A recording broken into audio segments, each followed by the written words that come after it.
जी sir, time हो गया sir, start कर लें क्लास। ओके ओके शफीक साहब, मैं देख रहा था स्टूडेंट्स को, मैंने कहा आप कहें तो ओके। और मैं स्टार्ट करता हूँ।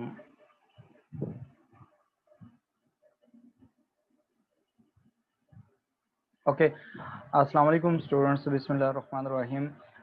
My name is Jalil Ahmad and I am associate member of cost and management accountants of Pakistan.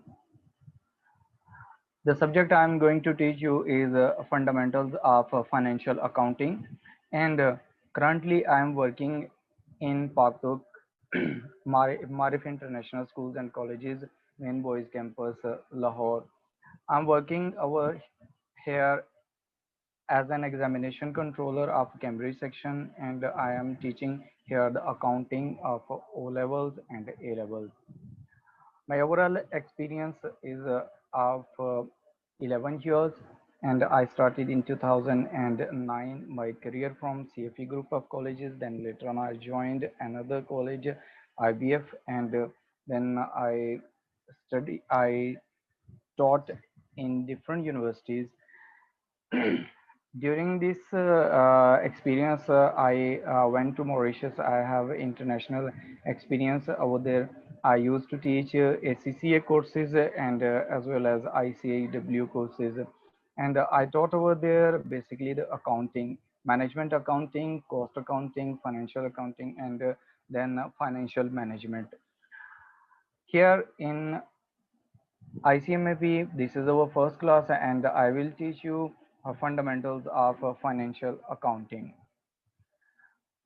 You can raise the questions, and I will answer those questions at the end of the session during the last 10 minutes. Okay.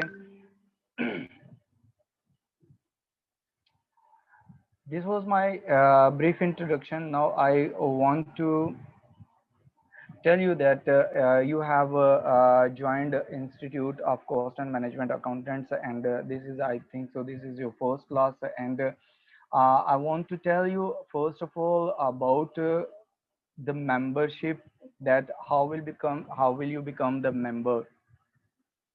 First of all, you will have to clear the operational level papers that you will have to clear. Then after that you will have to clear managerial level and strategic level, and then you will have to do some get some professional competencies after completing all courses. And these professional competencies, after getting these, and then after getting 3 years industrial exposure, you will become associate member of institute. After becoming the associate member, then you will have to get 5 years managerial experience to become the fellow member of the institute. Okay, this is the way that how you will become the member of Institute of Cost and Management Accountants. Now I would like to share with you the paper pattern. This is the paper pattern that you are going to appear most probably in Feb.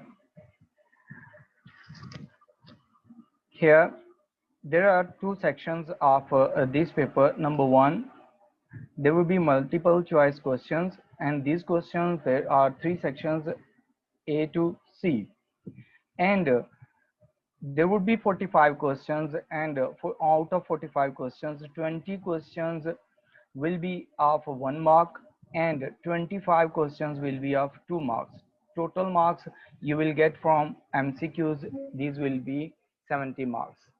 The remaining paper will be of long-term questions, numerical assessment questions. In these questions, these will be long questions. There will be 3 questions, and in these three questions, every question will be of 10 marks.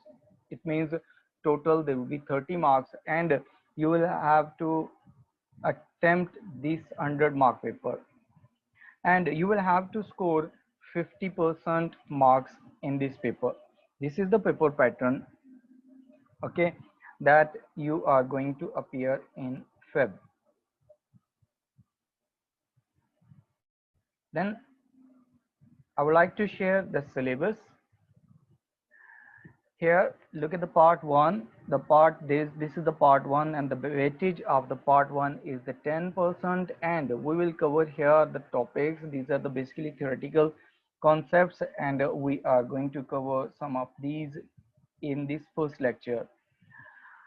In this part, we will discuss the accounting nature and objectives and financial accounting definition, cost accounting, management accounting, introduction to different terms.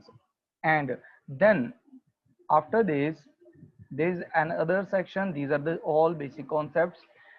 There is a part 2. The weightage of part B is 50%, and we will start these after the completion of part 1. It is not necessary that I will teach all the topics during initial lectures here. There are some concepts which I will teach you after completing some of the topics from part B. Okay, then the topics we are going to do here in this part B: source documents, then the second, double entry systems and ledgers, and then the trial balance, income statements and accruals and prepayments, tangible non-current assets, intangible non-current assets, and bad debts, provisions and contingencies, accounting for inventories, accounting for sales tax, accounting for payroll, bank reconciliation statement and pro forma bank reconciliation statement, and so on. There is another topic that is related to the errors. The part C, the weightage of part C is 40%. Okay. The weightage of part A is only 10%, but it doesn't mean that you will not focus on this part A. You will have to focus because you will learn the basic concepts from this area. After learning the basic concepts, you will be able to deal with the part B and then part C of the syllabus that contains all 90% of the weightage, part B and C. Okay. In part C, we will do here the sole trader accounts, company accounts, manufacturing accounts, incomplete records, and then income and expenditure account that is related to basically non-profit organizations. And then we'll do the statements of the cash flows, financial accounting ratios. Okay, this is the syllabus that we will do during till Feb. And in Feb, during the mid of the January, we will be able to complete the syllabus, and then after that, we'll do some revision, we will do some mock, and after that, you will appear in examination. Okay. Now, I would like to tell you the recommended books.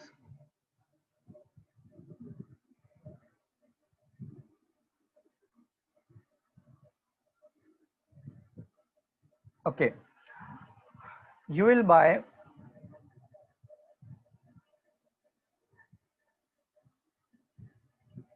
Noman Malik's book. You will buy the book. This book is for AS level. Okay. I'm recommending you this book. The second book for the practice here, for the practice, I am recommending you P1, that is basically MCQ's book of Noman Malik of the same author.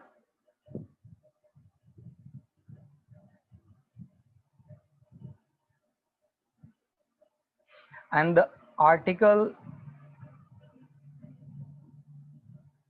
is 111. Article number is 111. You will purchase the same book, because if you will purchase a different book, then there will be a problem. In second here, you will purchase P1 MCQs of Noman Malik. Okay, you will purchase this book. This will be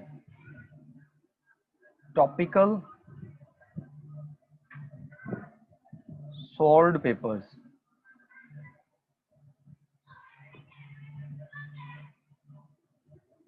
Okay, this would be topical solved paper, and this is also related to AS level, or you can ask the shopkeeper to provide you A level book. This is my recommendation, but you can also use business accounting one,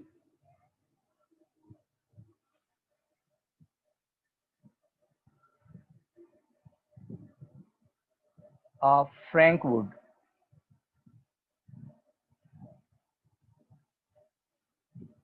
Okay, you can buy also this book, but I would recommend you to this is a good book for practice, this Frank book. Okay, according to your syllabus, but I would recommend you to purchase Noman Malik's book. Plus ICMAP will provide you books, online books. You can use those books for clarification of the concepts, but my recommendation is for the Noman Malik AS level book and P1. These are the MCQs, solved MCQs related to the past papers.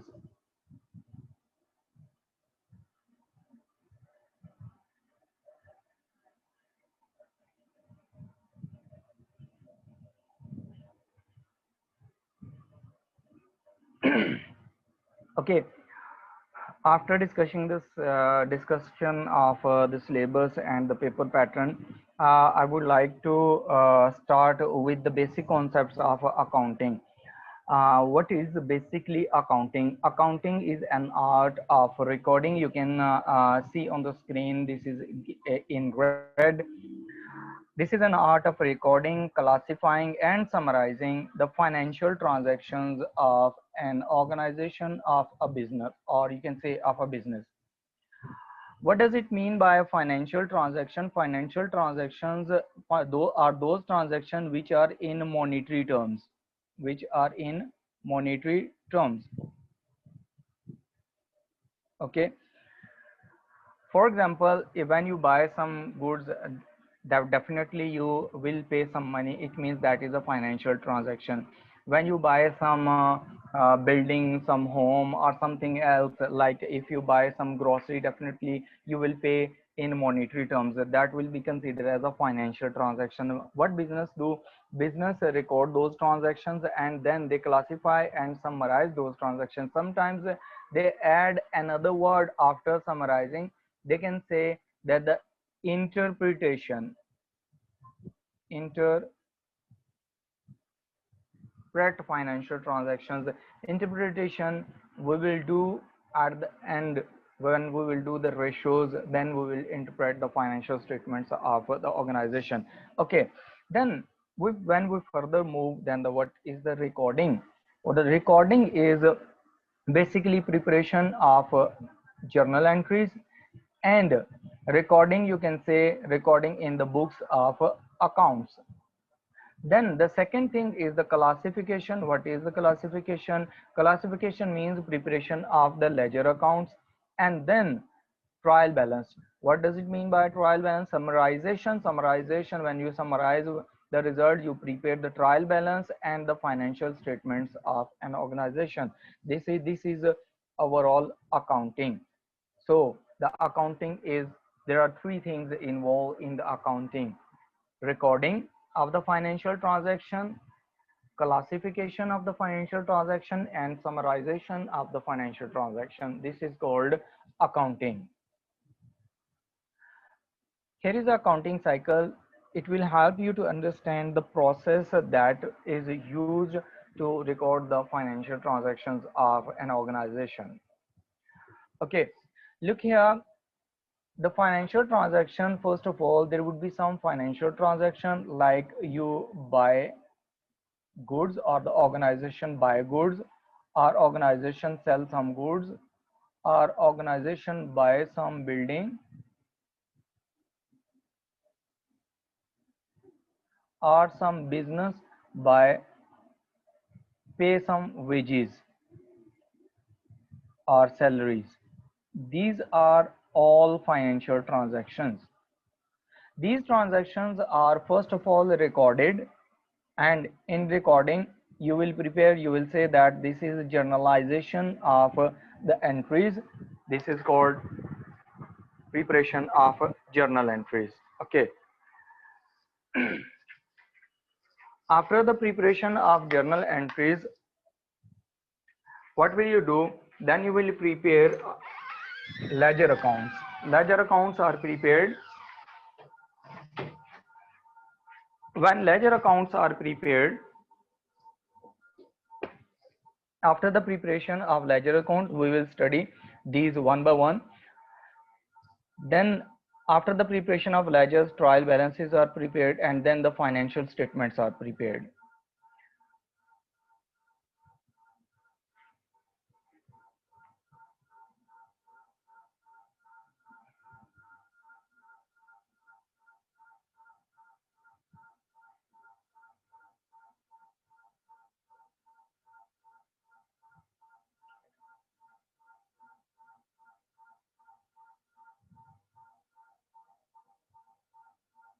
Sorry about the inconvenience. Okay, after the preparation of ledger accounts and trial balance, you prepare the financial statements. When you prepare the financial statements here, Sir Shafiq, can you see the screen?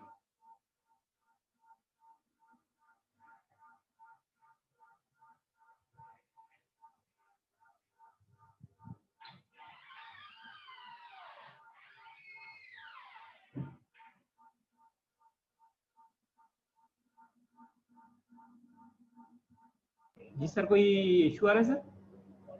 मैं ये पूछ रहा हूँ, आपसे पूछ रहा हूँ, मैंने कहा इज देयर एनी प्रॉब्लम? आपको शो हो रहा है सब कुछ? नहीं, प्रॉब्लम तो कोई नहीं सर। ओके, वो मुझे शो हो रहा था, शायद मुझे लगा कि कोई प्रॉब्लम है। ओके नहीं सर, ओके है, बिल्कुल सब कुछ ओके है sir.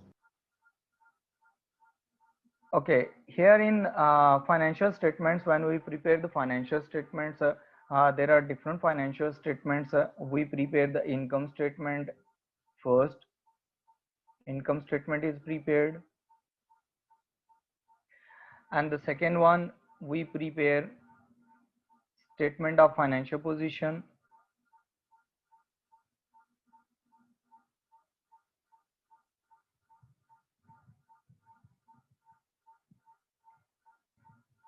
Then the third one is statement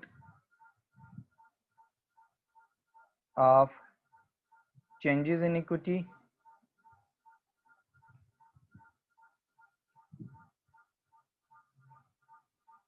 The fourth financial statement is statement of cash flows.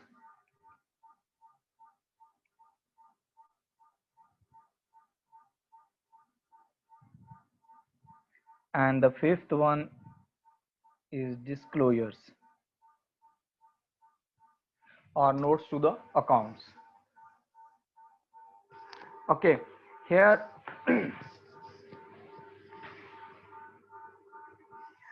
when we prepare these accounts, these financial statements, we will do after completion of journal entries. We will do in initial lectures journal entries, then we will prepare the ledger accounts. After the preparation of ledger accounts, we will prepare trial balance, and then we will move towards the financial statements, and then we will do one by one income statement, statement of financial position, statement of changes in equity, statement of cash flows, and disclosures.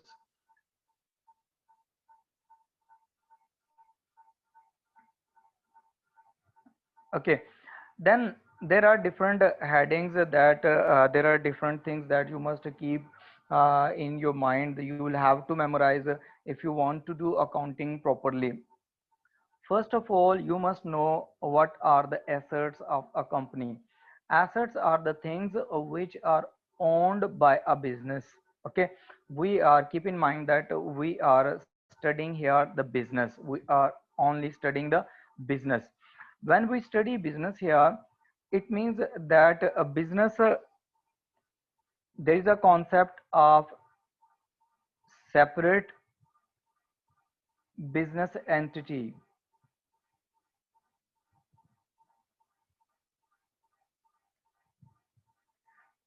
You must keep this in mind. It means that the business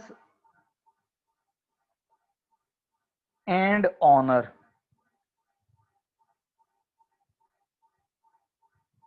are different. Okay, assets of the business will never be considered the assets of the owner. Liabilities of the business will never be considered the liability of the owner. They are separate entities, and we are doing accounting only for the businesses, not for the person. Okay, not for the owner. Here, first of all, the things which are owned by a business, normally land, which is owned by a business, not owned by the owner. Okay, if the land is owned by some owner, it doesn't mean that that is the asset of the business.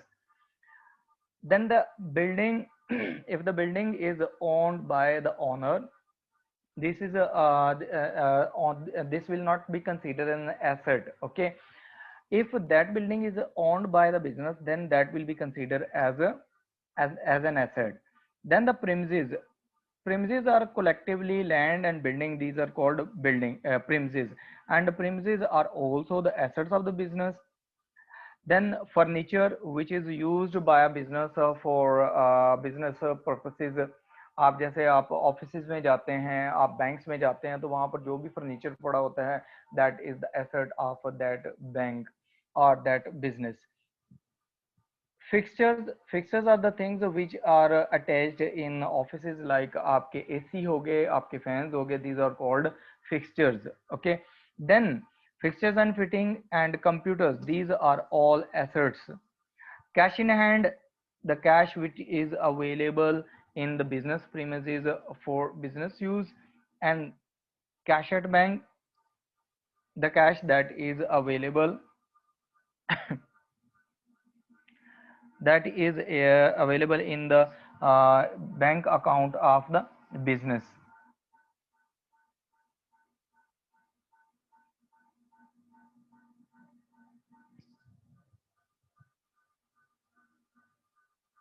Okay, then inventories are the unsold goods.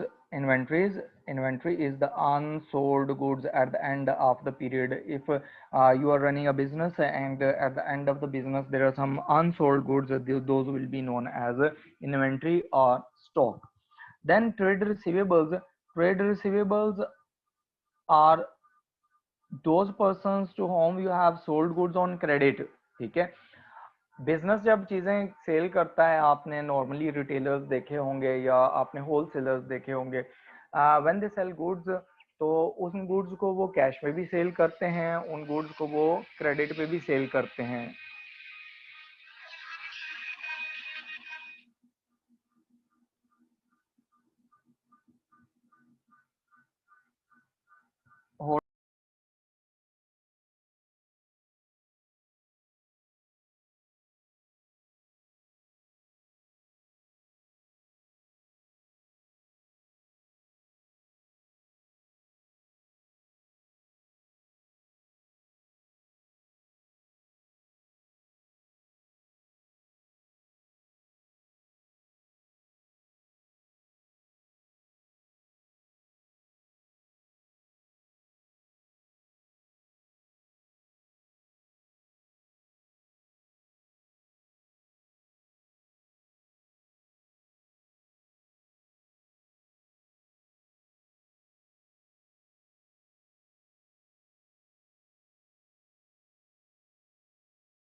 अस्सलाम वालेकुम.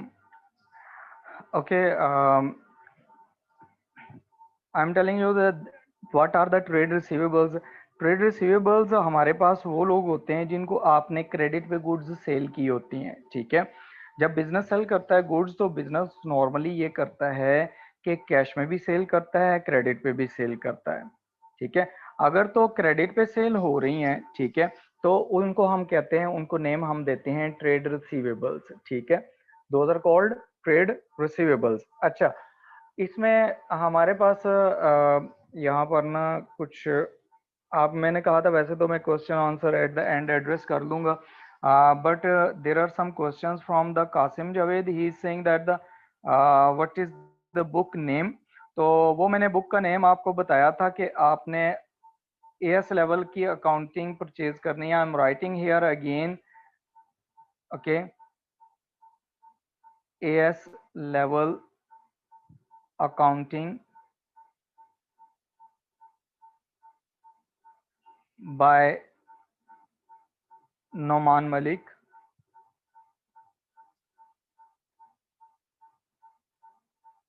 Okay, this is the book name. Okay, the second I told you that कि आपने जो practice book लेनी है, practice के लिए this is the MCQs book. You will purchase the book of the same author, ठीक है. आपका जो सेम ऑथर होगा उसी से आपने परचेज करनी, उसी की परचेज करनी है. This will be P1 AS level and the author is Noman Malik. Okay, and you will purchase the article number. I am again telling you that the article number, what is the article number? Article number is 111. I hope के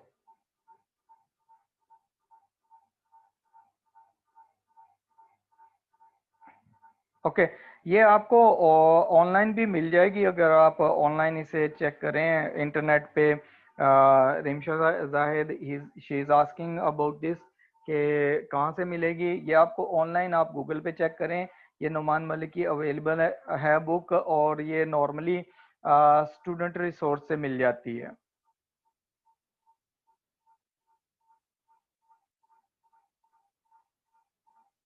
okay, आपको यहाँ से मिल जाएगी. You can search this on Google, ठीक है, ये आपको easily मिल जाएगी. चलें ठीक है अहमद रज़ा. ओके, शुरू में मैं आपको उर्दू में ही बताता हूँ चीज़ें, but later on will have to use this language because आपको पेपर जो अपीयर होना है आपने वो इंग्लिश में ही लिखना है, वहाँ पर उर्दू यूज़ नहीं होगी. बट स्टार्ट में मैं आपको उर्दू में कर देता हूँ, लिख देता हूँ, कोई मसला नहीं है, ठीक है, बता भी देता हूँ उर्दू में.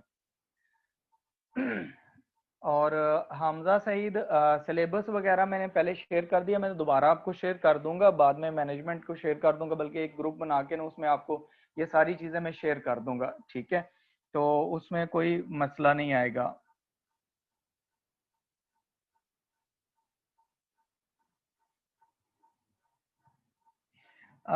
सीमा की बुक भी ठीक है मोहम्मद समी, बट उसमें यह है कि आप जो मैं रेकमेंड कर रहा हूँ वो बुक ले लें, और उसी की प्रैक्टिस किट भी वही ले लें, इनकी नुमान मलिक की एएस लेवल की. बिकॉज जब सारी क्लास एक डायरेक्शन में चल रही होगी तो वो फिर एक ही डायरेक्शन में आप लेंगे. ये बेसिकली ए लेवल्स का हमजा, ये आपका क्वेश्चन है कि व्हाट इज एएस लेवल. ये एडवांस सब्सिडी इसे कहते हैं, ये ए लेवल का पार्ट होता है, ठीक है, एडवांस सब्सिडी, ठीक है. लेजर अकाउंट्स अभी पढ़ाए नहीं है सीब, इसलिए आप अभी ना पूछें, ये जब मैं पढ़ाऊंगा फिर आपको बताऊंगा, ठीक है, अभी इसका चैप्टर आना है.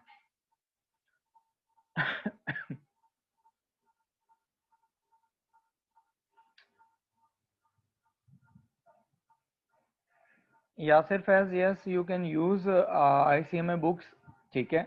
लेकिन नुमान मलिक की इसलिए कह रहा हूँ प्रैक्टिस की बुक वो किट ले लें, क्योंकि हमने प्रैक्टिस जब करनी है तो उसमें प्रैक्टिस ज़्यादा है, आपके लिए इजी हो जाएगा पेपर क्लियर करना।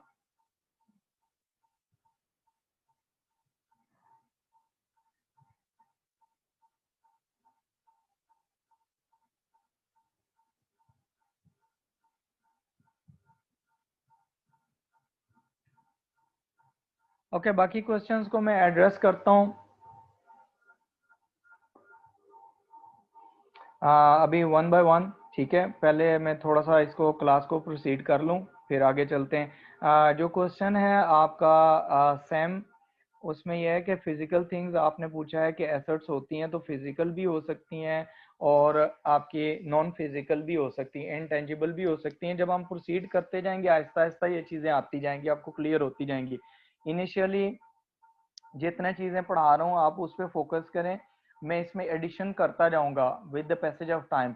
If I will teach I will tell each and everything at this level, then you will be confused। बहुत सारे बच्चे ऐसे होते हैं जो आते हैं, उनका बैकग्राउंड इतना मतलब उस तरह का नहीं होता कि वो सारी चीजें इकट्ठी एब्जॉर्ब कर सकें, इसलिए मैं सारी चीजें बताऊंगा, लेकिन आपको वन बाय वन करके बताऊंगा, ठीक है। I hope so the book will be clear, ठीक है। ये मैं आपको दोबारा ये शेयर कर दूंगा, ये चीजें व्हाट्सएप ग्रुप बनाऊंगा, व्हाट्सएप ग्रुप में आपको ये सारी चीजें मैं आपको शेयर कर दूंगा, ठीक है। कि कौन सी बुक आपने यूज करनी है, सिलेबस भी आपको शेयर कर दूंगा, पेपर पैटर्न भी शेयर कर दूंगा, ठीक है। ये स्लाइड्स वगैरह ये जितनी है मैं हेड ऑफिस को दे दूंगा और वो भी आपको शेयर कर देंगे और मैं भी आपको शेयर कर दूंगा। That would become easy for you, ठीक है। अब यहाँ पर देखें हमारे पास ना next we just study that what are the assets. Assets वो चीजें हैं जो एक बिजनेस ऑन करता है मतलब उसकी ओनरशिप है, मलकियत है, ठीक है। Then there are basically two types of assets. हमने एसेट्स की टाइप्स पढ़नी है, तो टू टाइप्स हैं बेसिकली। नंबर वन है आपके पास, हमारे पास non current assets and number two the current assets. आपको इसमें डिफरेंस क्लियर होना चाहिए, आपने पहले इसमें difference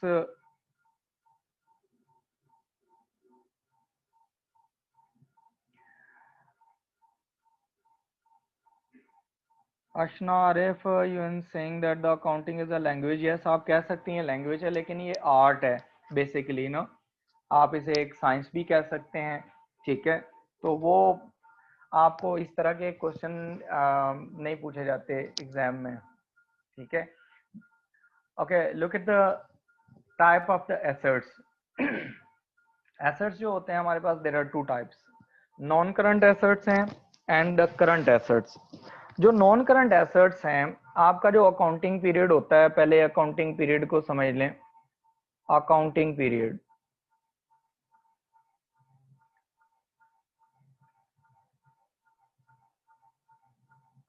accounting period basically normally तो ये 1 ईयर का होता है, और होता क्या है अकाउंटिंग पीरियड में, आप क्या करते हैं during the accounting period, a period for which accounts are prepaid, ठीक है। ये क्या होता है accounting period, a period for which accounts are prepaid. अब ये जो पीरियड होता है ना, नॉर्मली आपके पास नॉर्मली ये 1 ईयर का होता है, ठीक है। 1 ईयर इट मीन्स 12 मंथ्स का होता है। ये इससे कम भी हो सकता है, ठीक है, लेकिन इससे ज्यादा नहीं होगा। 3 मंथ्स का भी हो सकता है, 6 मंथ्स का भी हो सकता है, ठीक है। But normally in financial accounting, accounting period will be of 1 year. आपका जो क्वेश्चन आएगा वो 1 साल से रिलेटेड होगा। अब हमारे पास जो एसेट्स होते हैं, नॉन करंट एसेट्स, ये वो एसेट्स होते हैं जिनको आप एक्सपेक्ट करते हैं कि आप उनको 1 साल से ज्यादा अरसा के लिए यूज करेंगे। You are expecting that you will take the benefit from those assets for more than 1 year, ठीक है। 12 महीने से ज्यादा के लिए आप उनको यूज करेंगे। अब उसमें कौन कौन सा होता है देखें, अगर एक बिजनेस है वो लैंड एंड बिल्डिंग परचेज करता है तो उसकी बेसिक इंटेंशन ये होती है कि वो लैंड और बिल्डिंग को परमानेंट बिजनेस यूज में लेके आएगा। अगर तो इंटेंशन ये नहीं है कि आपने परमानेंटली उसको यूज करना, अगर इंटेंशन बिजनेस की ये है कि बिजनेस ने एक एसेट परचेज किया, लैंड एंड बिल्डिंग परचेज किया, एंड बिल्डिंग बिजनेस चाह रहा है, बिजनेस की इंटेंशन है कि विद इन 6 मंथ्स उनको सेल कर देगा और उनसे प्रॉफिट कमाएगा, तो वो आपके नॉन करंट एसेट्स नहीं होंगे बल्कि वो आपके करंट एसेट्स में आ जाएगा।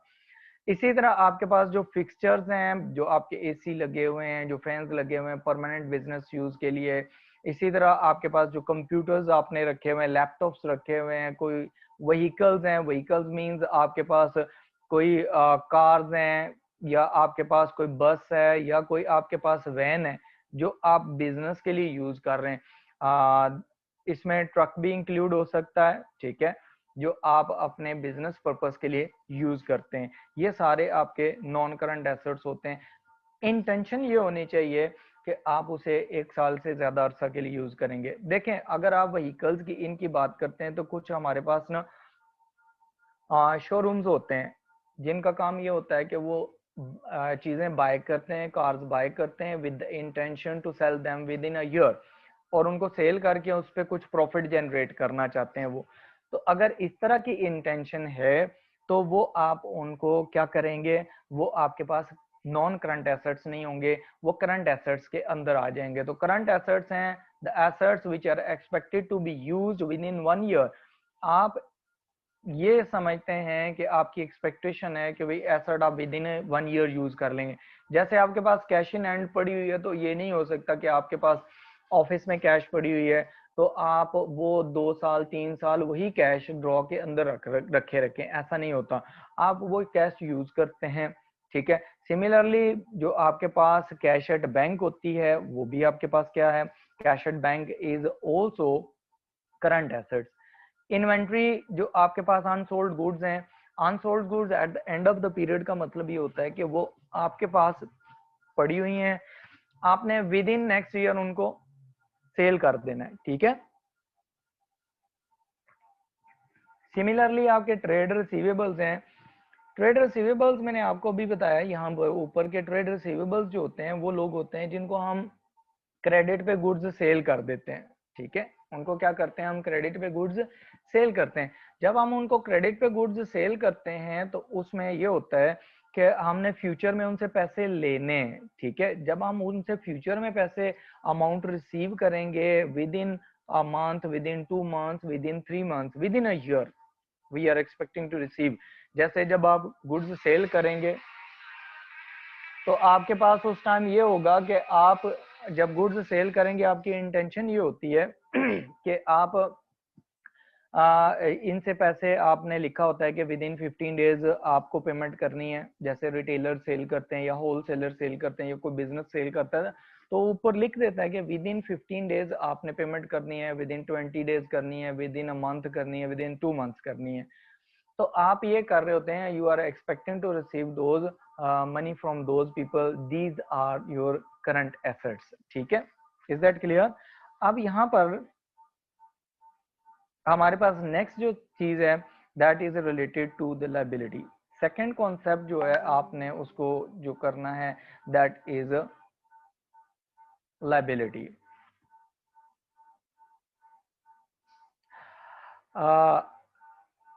Abrar Jiwani, your question is related to trade receivables, और आपने कहा है कि ट्रेड रिसीवेबल्स को can we call them accounts receivable. देखें, जो रिसीवेबल्स होते हैं ना बेसिकली वो 2 कैटेगरीज होती हैं। एक तो आपके पास ना, यहाँ पर मैं आपको बता देता हूँ आपकी कन्वीनियंस के लिए ताकि आपको याद रहे कि आपके जो रिसीवेबल्स होते हैं there are 2 types of receivables. एक आपके पास होते हैं ट्रेड रिसीवेबल्स और एक आपके पास अदर रिसीवेबल्स होते हैं, ठीक है। ट्रेड रिसीवेबल्स को आपने गुड्स सेल की होती हैं, गुड्स सोल्ड ऑन क्रेडिट, ठीक है, गुड्स सोल्ड ऑन क्रेडिट। आपने उनको क्रेडिट पे चीजें सेल की हैं, आप उनसे फ्यूचर में पैसे ले लेंगे। अदर रिसीवेबल्स में क्या हो सकता है, for example if you have provided loan, आपके बिजनेस ने किसी को लोन प्रोवाइड कर दिया है, तो उस पे जो इंटरेस्ट अर्न किया है, इंटरेस्ट इज स्टिल रिसीवेबल, ठीक है, ये आपका हो सकता है, आप अदर रिसीवेबल्स में कंसीडर कर सकते हैं। तो बेटर ये है कि आप टर्म जो है वो यूज करें जो स्टैंडर्ड यूज करता है, स्टैंडर्ड में ट्रेड रिसीवेबल्स जो है ये टर्म आप यूज करें, ठीक है, ये बेटर है। अकाउंट्स रिसीवेबल सम बुक्स में यूज हो रहा है, ठीक है, आप जब रीड करेंगे तो वो अकाउंट्स रिसीवेबल का यही मतलब है।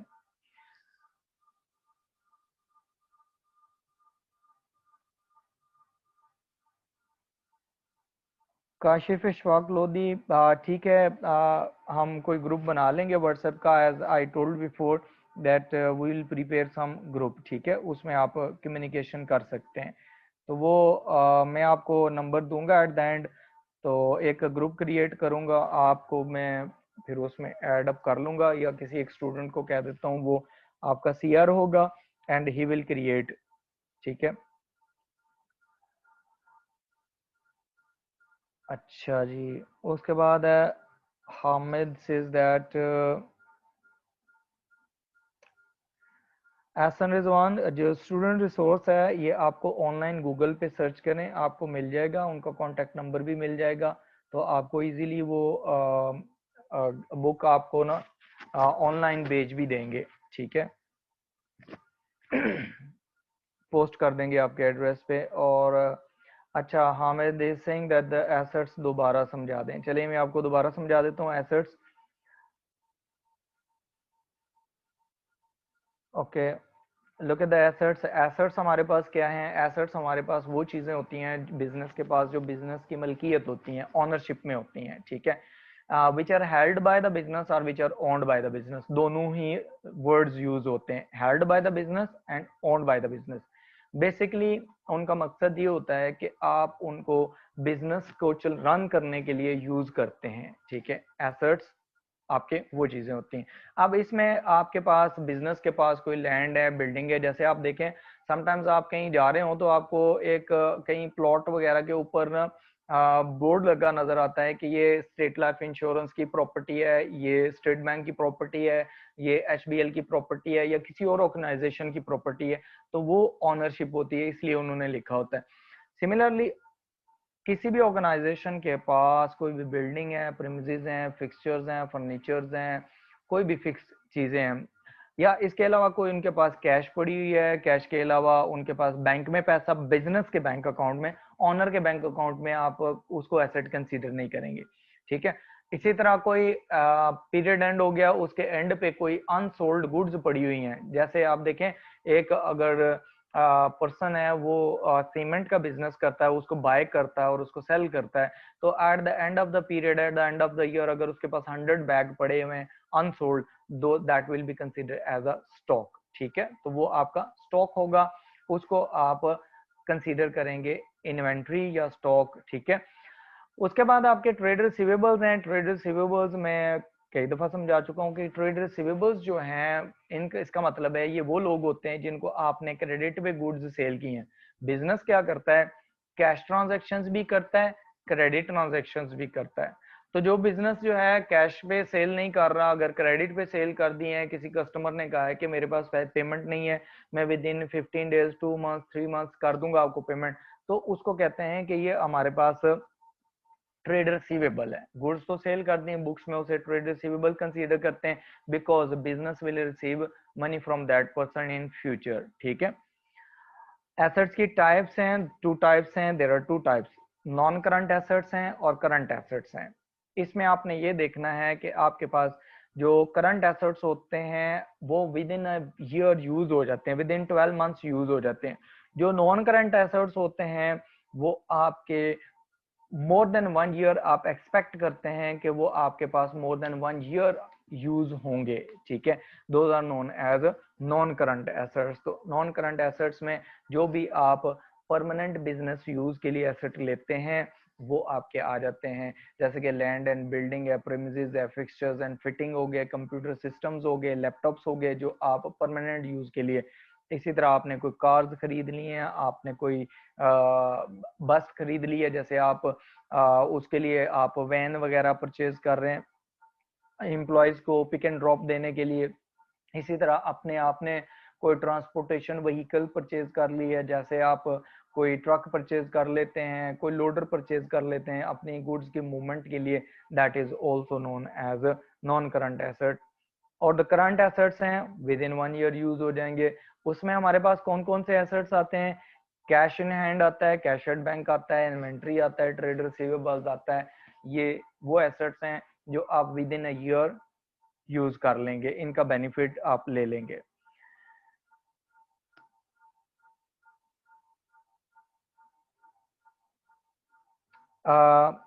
तलहा हुसैन आप कहते हैं आपका क्वेश्चन है प्रिमिसेस क्या है, तो कलेक्टिवली लैंड एंड बिल्डिंग को आप प्रिमिसेस कहते हैं इन सिंपल वर्ड्स।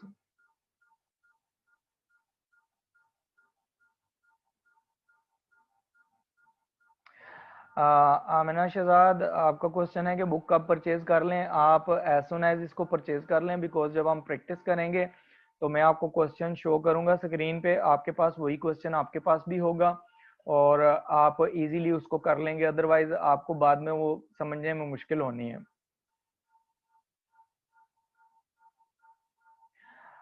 रिमशा शायद ओके, वो तो मैं साथ साथ गाइड करूंगा, मैं क्वेश्चंस करवाऊंगा खुद, ठीक है। मैं आपको यहाँ पर स्क्रीन पे क्लास में क्वेश्चन शो करूंगा, मैं यहाँ पर सॉल्व करूंगा, आप लोगों को कुछ होमवर्क में दूंगा, फिर then you can ask those question if there will be some problem, ठीक है। वो आप पूछ सकते हैं, उसमें कोई मसला नहीं है। मोहम्मद आदिल, टेंजिबल एसेट्स तो हमने अभी पढ़े नहीं है। टेंजिबल एसेट्स फिजिकल एसेट्स होते हैं जिनकी फिजिकल एग्जिस्टेंस होती है, ठीक है, अभी हम पढ़ेंगे। और उसके बाद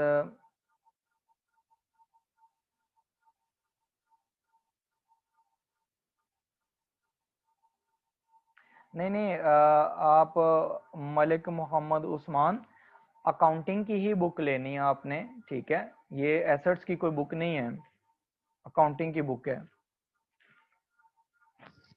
अच्छा चलें फिर क्वेश्चंस में आता हूँ, क्वेश्चंस की तरफ आप जरा ये देख लें। लायबिलिटीज, सेकंड कॉन्सेप्ट ये होता है कि लायबिलिटीज है। लायबिलिटीज बेसिकली क्या होते हैं कि आपके पास ना दो things which are owed by a business, ठीक है। एसेट्स जो होते हैं वो ऑनरशिप होती है, जो लायबिलिटीज होती हैं उसका मतलब है कि बिजनेस ने पेमेंट करनी है। बिजनेस ने क्यों पेमेंट करनी है? Because these are the obligations. Obligation का मतलब होता है कि आपने कोई सर्विस ली है या कोई गुड्स परचेज किए हैं जिनके अगेंस्ट आपने कोई पेमेंट नहीं की, ठीक है। जैसे कि आपने बैंक लोन ले लिया, एग्जांपल्स में देखें, बैंक लोन आपने ले लिया, तो बैंक लोन जब आपने लिया तो उसके अगेंस्ट आपने क्या किया है? बैंक लोन आपकी लायबिलिटी है, बिकॉज बैंक को आपने फ्यूचर में पे बैक करना है, that is your liability. Similarly आप कोई डेट्स लेते हैं against the bonds and debentures. Bonds and debentures जो होते हैं ना, ये आपके इंस्ट्रूमेंट्स होते हैं,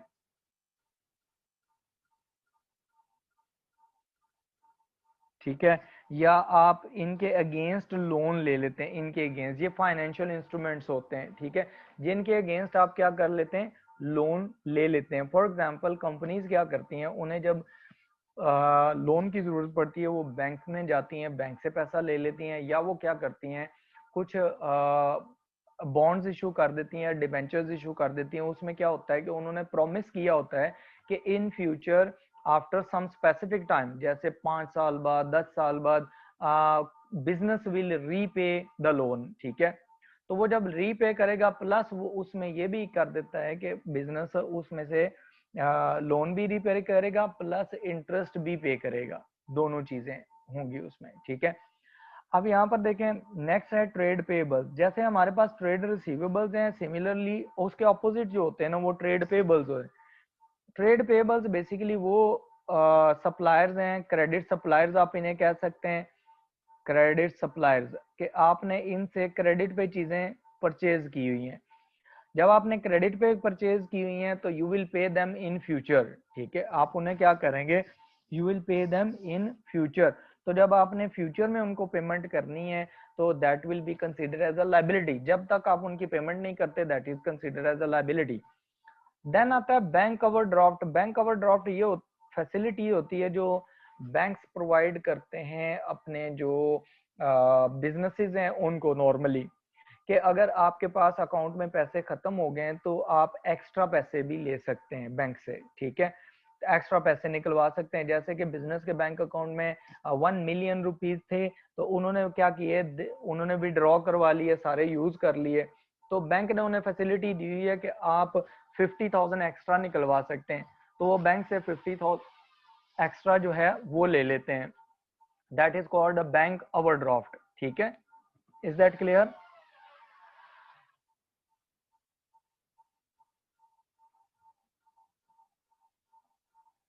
सैम साहब, हाँ जी, वेबसाइट एसेट होती है।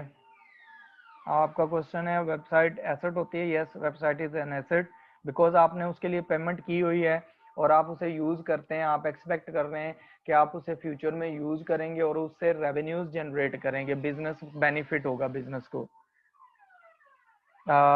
Ayesha Ali Khan, your question is sir minimum passing marks कितने हैं? तो मिनिमम पासिंग मार्क्स जो हैं ये 50% हैं, ठीक है। और उसके बाद क्वेश्चन है Saeed Mustafa, can you please repeat the trade?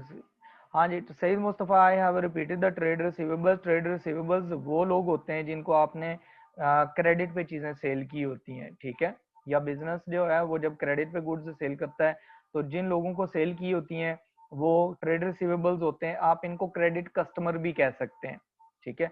इन्होंने कैश अभी नहीं पे की होती, गुड्स ले जाते हैं ये। अच्छा, उसके बाद क्वेश्चन है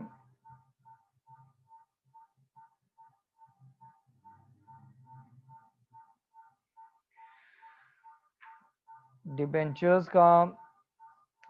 तो डिबेंचर्स मैंने अभी बताए हैं, रिमशा के डिबेंचर्स जो होते हैं वो हैं रिमशा जाहिद। डिबेंचर्स जो होते हैं ये आपके फाइनेंशियल इंस्ट्रूमेंट्स होते हैं जिनके अगेंस्ट आप लोन लेते हैं, कंपनीज लोन लेती हैं, ठीक है। इनके ऊपर लिखा होता है कि कितने टाइम पीरियड के लिए बिजनेस लोन ले रहा है और कितना उस पर इंटरेस्ट रेट देगा, बिजनेस इंटरेस्ट पे करेगा या रिटर्न पे करेगा। और उसके बाद बॉन्ड्स भी ऐसे ही है। अमीन वारसी, आप बॉन्ड्स का पूछ रहे हैं, तो बॉन्ड्स भी एक इंस्ट्रूमेंट होता है, फाइनेंशियल इंस्ट्रूमेंट। इसमें क्या होता है कि आप जब ये कंपनीज इशू करती हैं और उसके अगेंस्ट लोन ले लेती हैं, इसके ऊपर भी लिखा होता है कि कंपनी जो है या बिजनेस जो है वो कितने साल के लिए आपसे लोन ले रहा है, ठीक है, और कितना उस पर लोन ले रहा है और कितनी अमाउंट पे इंटरेस्ट देगा, वो सारी चीजें उसमें होती हैं, लिखी होती हैं, ले लोन के लिए यूज होते हैं।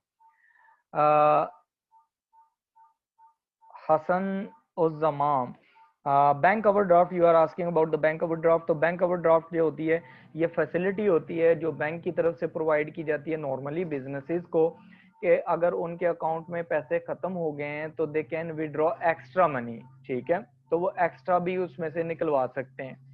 ये आपके पास ऑब्लिगेशन जो होती है उसका मतलब होता है कि लाइबिलिटी आपने पे करनी है, ठीक है।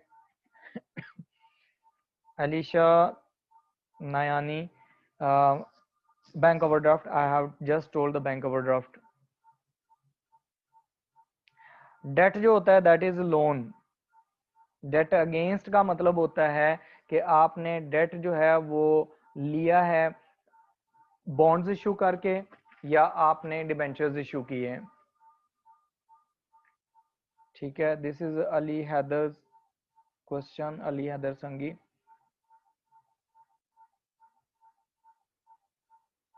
अच्छा, एग्जामेशन वाले हैं, जैन अली पूछ रहे हैं कि जिनको एग्जामेशन मिली है अकाउंटिंग में वो लेक्चर लेना है, तो लेक्चर ले लें तो बेटर होगा, क्योंकि इसमें कॉन्सेप्ट थोड़े से डिफरेंट आ जाते हैं, थोड़ा सा बेटर हो जाएगा आपकी इम्प्रूवमेंट। बेशक आप एग्जाम में अपीयर हो ना हो, but it is better to take the class. अच्छा जी, मलिक, हाँ ट्रेड पेबल्स पूछ रहे हैं Malik Mohammad Usman about the trade payables. Trade payables basically आपके क्रेडिट सप्लायर्स होते हैं, वो लोग जिनसे आपने क्रेडिट पे गुड्स ली होती हैं। जैसे आप देखें कि आपका बिजनेस है कार्स को बाय करना और सेल करना, this is your trading business. आप जब कार्स बाय करते हैं तो अगर आप वो क्रेडिट पे ले रहे हैं तो that is your trade payable, कि आपने उसको फ्यूचर में पेमेंट करनी है, ठीक है।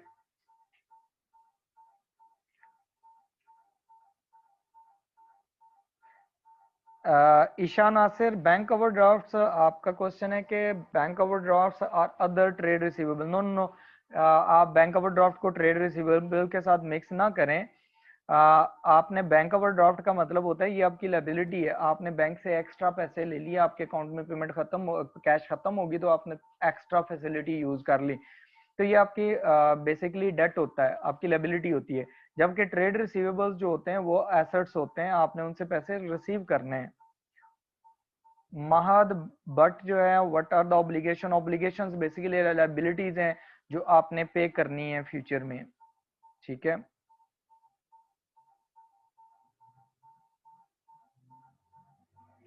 मोहम्मद यज़ान, यस, अभी हम बेसिक से स्टार्ट करेंगे डेफिनेटली। बहुत सारे लोग यहाँ पर न्यू कमर्स हैं, उनको भी हमने लेके चलना है।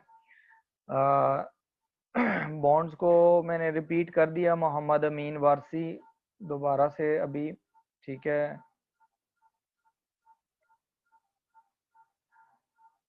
उमर बिन इमरान पूछ रहे हैं कि सप्लाईज एसेट्स होते हैं, करंट एसेट्स होते हैं? हाँ जी, करंट एसेट्स होते हैं सप्लाईज। उसके बाद है ये कोई वीवो Y91 है, इनका नाम तो नहीं लिखा हुआ, तो इन्होंने वीवो Y91 है, तो लेक्चर हाँ जी दोबारा मिल जाएगा आपको। लेक्चर जो है वो हेड ऑफिस वाले उस पर अपलोड कर देंगे, आप वहाँ से ले सकते हैं।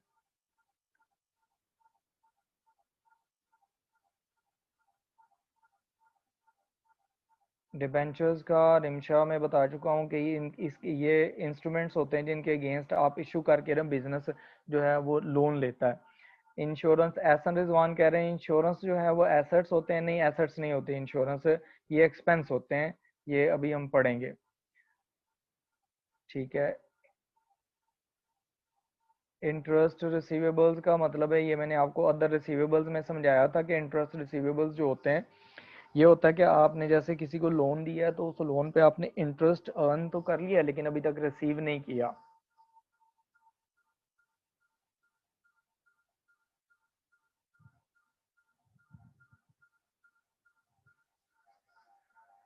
अच्छा, ये जो जैन अली हैं, बैंक ओवरड्राफ्ट में नॉर्मली तो इंटरेस्ट चार्ज नहीं होता, लेकिन ना ये होता है कि अगर आप उस लिमिट से जो जितने टाइम लिमिट के लिए ओवरड्राफ्ट फैसिलिटी दी गई है उससे एक्सीड कर दें तो फिर चार्ज होता है इंटरेस्ट।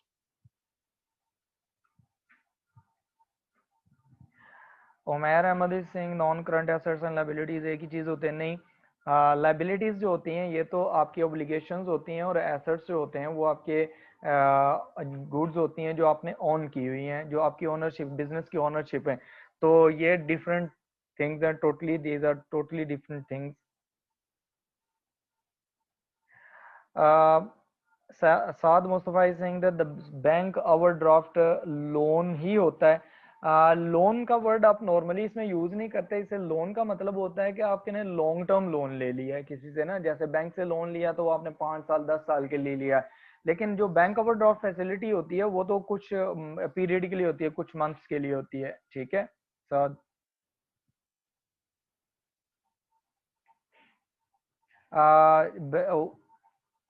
उसैद, आपका क्वेश्चन है कि बैंक ओवरड्राफ्ट कंपनी के एम्प्लॉयज के लिए होता है? नहीं, एम्प्लॉयज के लिए नहीं होता है, ये बिजनेस के लिए होता है, ठीक है। This is not a facility which is provided by bank to the employees.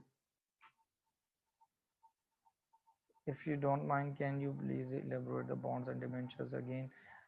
Mohammad Mukarram, bonds and debentures आपको मैंने बताया, अभी भी कई दफ़ा बता चुका हूँ, काफ़ी दफ़ा, कि बॉन्ड्स एंड डिबेंचर्स जो होते हैं इन ये कंपनीज इशू करती हैं, पब्लिक को इशू कर सकती हैं, किसी बैंक में इशू कर, किसी बैंक से उसके अगेंस्ट लोन ले सकती हैं, जिसके ऊपर ये मेंशन होता है कि कंपनी कितना लोन ले रही है, उस पर कितना इंटरेस्ट पे करेगी और कितने टाइम पीरियड के लिए ले रही है, ठीक है।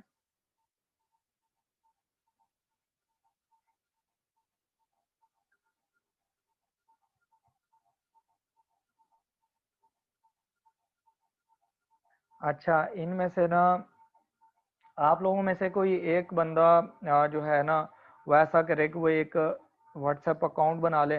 बल्कि ये मैं आपको नेक्स्ट क्लास में बताता हूँ कि अकाउंट्स वगैरह कैसे बनाने हैं, व्हाट्सएप पे ग्रुप कौन बनाएगा, ठीक है। Will decide this in next class, ठीक है। तो अगली क्लास तक के लिए अभी तक हमने बेसिक थोड़ा सा भी पढ़ा है, ठीक है। नेक्स्ट क्लास में इन सारी चीज़ों को आपको जो जो मसले होंगे, एसेट्स में कोई मसले हैं तो वो हम नेक्स्ट क्लास में डिस्कस कर लेंगे, ठीक है, उसमें कोई प्रॉब्लम नहीं है। अच्छा, इसमें एक है यहाँ पर क्वेश्चन, ठीक है, जिनके क्वेश्चंस मैं एड्रेस नहीं कर सका वो दोबारा क्वेश्चन लिख सकते हैं ताकि मैं उनको दोबारा एड्रेस कर दूं, ठीक है। Okay, now let's proceed with the topic. Liabilities जो हैं वो अभी हम पढ़ रहे थे कि लाइबिलिटीज जो हैं ये आपकी ऑब्लिगेशंस होती हैं बिजनेस की, कि बिजनेस ने किसी को पेमेंट करनी है फ्यूचर में, उसने क्यों करनी है, उसमें टाइप्स हम पढ़ लेते हैं। What are the types of the liabilities? Liabilities के there are two types, like आपके एसेट्स की तरह non current liabilities and current liabilities. if you are expecting to pay some loan or some debt after 1 year, ठीक है, that is non current liability। जैसे normally ये होता है कि आप बैंक से लोन लेते हैं तो बैंक से लोन लेते हैं 5 years के लिए, 10 years के लिए, जैसे घर के लिए भी लोन ले लेते हैं आप। इसी तरह बिजनेसेस ना अपने लॉन्ग टर्म जो प्रोजेक्ट्स लगा रहे होते हैं उसके लिए जो लोन लेते हैं वो बिजनेस ले लेते हैं लॉन्ग टर्म के लिए, वो 1 साल से ज्यादा पीरियड के लिए होते हैं। That's why they are known as non current liabilities. And the current liabilities are the liabilities which are payable within a year, ठीक है, आपने विद इन अ ईयर उनको पे कर देना है। अच्छा, विद इन अ ईयर जो पे करते हैं वो हमारे पास जैसे ट्रेड पेबल्स हैं। ट्रेड पेबल्स हमेशा शॉर्ट टर्म लायबिलिटी ही होगी। आप किसी से क्रेडिट पे गुड्स परचेज कर लेते हैं तो आपने ये नहीं करना कि अब मैं 2 साल बाद पेमेंट करूंगा, ऐसा नहीं होता। आप with in a month, within 2 month, 3 month आप पेमेंट कर देते हैं। देन द बैंक ओवरड्राफ्ट आपके लिए कुछ टाइम के लिए होता है, कुछ डेज के लिए, 45 डेज के लिए भी हो सकता है, 30 डेज के लिए हो सकता है, depending on the policy of the organisation, ठीक है।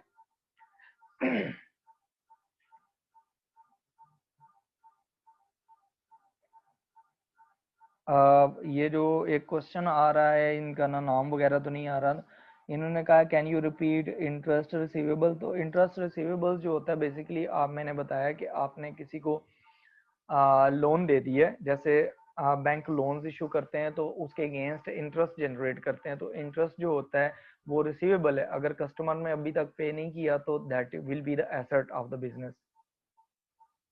आपका उमर आपका आंसर भी दे चुका हूं कि इसका बैंक ओवरड्राफ्ट वगैरह का ये आंसर्स हो चुके हैं। मैं आप रिपीट कर रहे हैं क्वेश्चंस।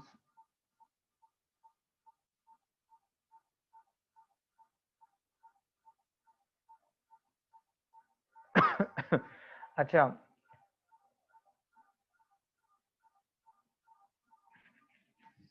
ओके, आप देखें हमारे पास नॉन करंट लायबिलिटीज में आपके बैंक लोन आएगा, debt against that bonds and debentures आएगा। आपको पेपर में वो क्वेश्चन में वो बता देगा कि ये लॉन्ग टर्म लायबिलिटी है, ठीक है। या उसके आगे क्या करता है, जैसे आपका बैंक लोन लिखा हुआ है तो उसके आगे उसने डेट मेंशन की होगी कि ये लॉन्ग टर्म है या शॉर्ट टर्म है, वो ये बता देगा। तो हम जो जो प्रोसीड करते जाएंगे आपको ये चीजें क्लियर होती जाएंगी कि कौन सी चीज आपने कहाँ कैटेगराइज करनी है। अच्छा, उसके बाद हमारे पास आता है नेक्स्ट है कैपिटल, थर्ड वन, ये आपने माइंड में रखना है। Capital, capital is the investment made by the owners of the business. जो बिजनेस का मालिक होता है वो बिजनेस में जो भी पैसा इन्वेस्ट करता है that is known as capital. जैसे आप देखें फॉर एग्जांपल यहाँ पर एक बिजनेस है, बिजनेस का नेम है फॉर एग्जांपल ABC, ये बिजनेस नेम है, this is the business name. Owner, owner is Junaid, for example Junaid is the owner. अब ये क्या कर रहा है, इसने बिजनेस में for example he invested $100,000 in the business. अब ये जो बिजनेस में आया है, ये बिजनेस में ओनर ने पैसा दिया, that is known as a capital, that will be consider as a capital. Owner जब भी बिजनेस में कोई चीज लेके आएगा, बिजनेस में कैश लेके आए, बिजनेस में बिजनेस के बैंक अकाउंट में कुछ डिपॉजिट करवा दे, या बिजनेस के लिए कोई फर्नीचर ले आए अपनी पर्सनल अकाउंट से, पर्सनल पैसों से, या बिजनेस के लिए कोई मोटर व्हीकल वगैरह, गाड़ी वगैरह कुछ भी परचेज कर ले और पर्सनल पैसों से परचेज करे, that is known as capital. ठीक है, वो क्या होता है, कैपिटल होता है। कैश भी हो सकता है, बैंक में भी डिपॉजिट हो सकता है, या बिजनेस में वो कोई और एसेट भी ला सकता है। ठीक है,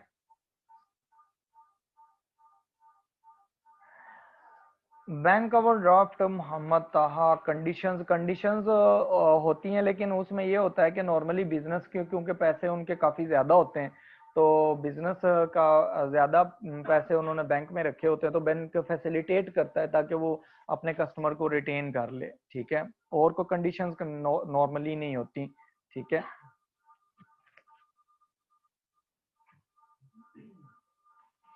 मोहम्मद मुकर्रम, I can volunteer.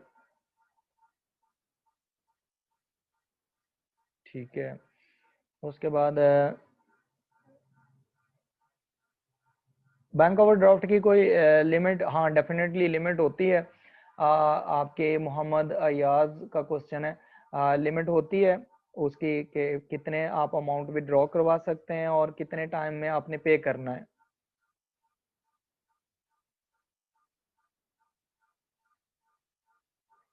Hanif, you are asking about के क्रेडिट और डेबिट का समझा दें, तो ये अभी हमने पढ़ा नहीं है, अभी हम पढ़ेंगे इसको ना। ठीक है, तो क्रेडिट डेबिट जो है अगली अगली क्लास में हम पढ़ेंगे, तो इसलिए आप उसकी टेंशन ना लें कि क्रेडिट डेबिट जो है वो हम कर लिए।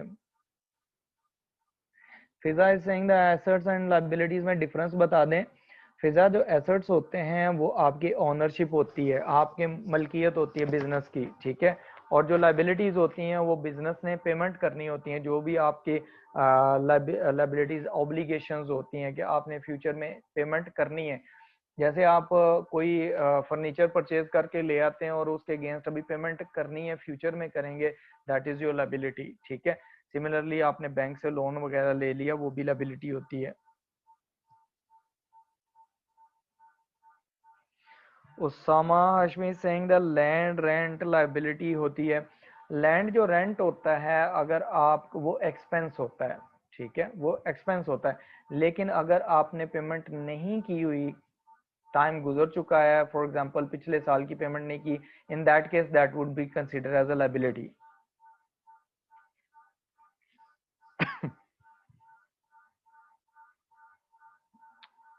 Sufiyan is saying, Sufiyan Ali, trade receivable payable, trade receivables का डिफरेंस बता दें। ठीक है, ट्रेड रिसीवेबल्स जो होते हैं बेसिकली ये आपके क्रेडिट कस्टमर्स होते हैं जिनको आपने क्रेडिट पे गुड्स सेल की हुई हैं, और ट्रेड पेबल्स जो होते हैं ये क्रेडिट सप्लायर्स होते हैं, इनसे आपने क्रेडिट पे गुड्स परचेज की होती हैं।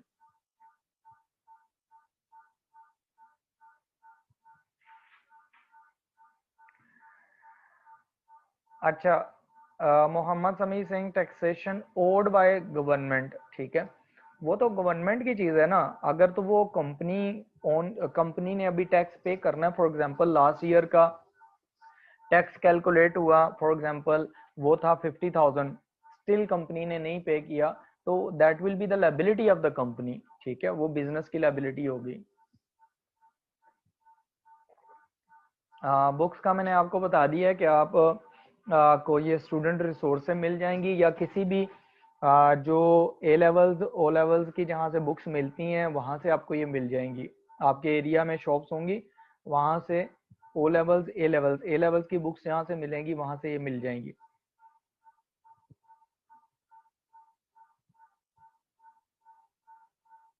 Qasim is saying that the capital और एसेट्स दोनों सेम है। नो, कैपिटल जो होता है ये ओनर जो इन्वेस्टमेंट बिजनेस में करता है उसको कैपिटल कहते हैं।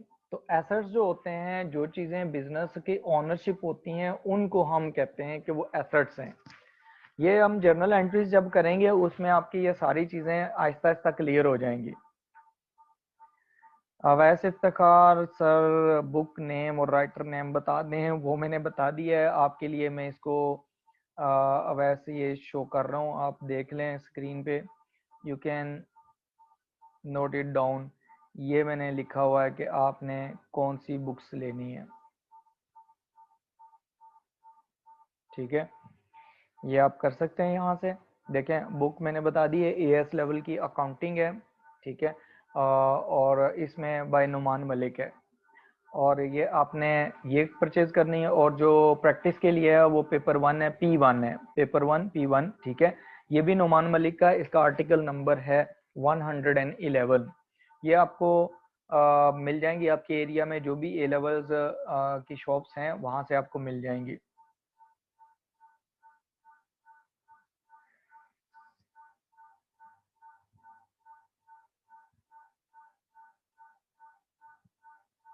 आप जंग में हैं, वीवो Y91 है कोई, ठीक है। ये आपको आपके एरिया से जंग से भी मिल जाएंगी, जहां से आपको ए लेवल की बुक मिलेंगी ना, वहां से ये मिल जाएंगी आपको, ठीक है। आप वहां से पता कर लें। अदरवाइज स्टूडेंट रिसोर्स से ऑनलाइन आप परचेज कर लें, वो आपको आपके एड्रेस पे सेंड कर देंगे।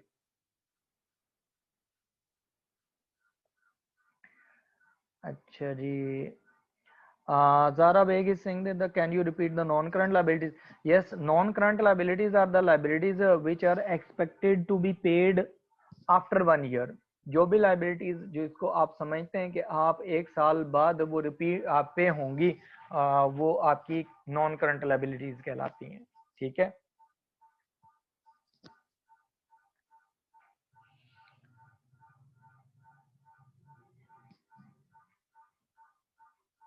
Okay, liabilities bonds and debentures.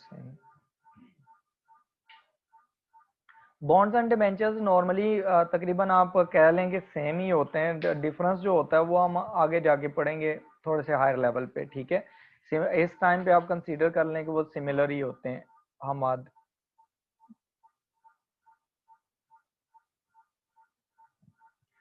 Aqsa Mushtaq explain the trade payables. Trade payables simply Aqsa ये होते हैं कि आपने जो जिन लोगों से आपने क्रेडिट पे चीज़ें परचेज की हुई हैं, ठीक है, उनको हम ट्रेड पेबल्स करते हैं। लेकिन वो गुड्स होती हैं, गुड्स फॉर रीसेल पर्पस, ठीक है।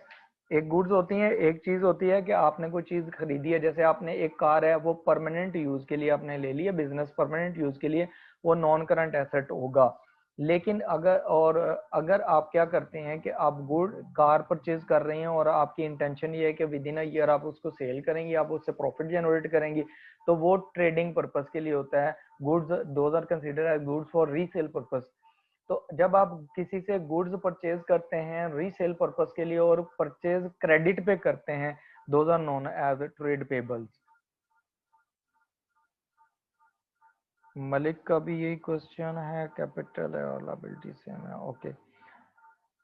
होप के आप लोगों को ये क्लियर हो गया होगा। चलें साथ साथ आप पूछते रहें, वो क्लियर होती जाएंगी चीज़ें, कोई मसला नहीं।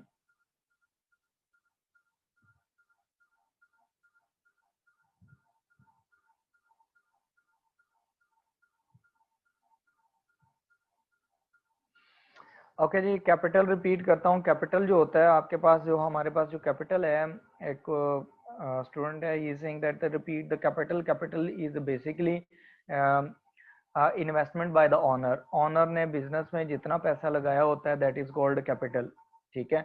अब वो चाहे वो उसमें कैश में पेमेंट करे, या वो बिजनेस के बैंक अकाउंट में जाके डिपॉजिट करवा दे वही पैसा, या कोई और एसेट ले ले।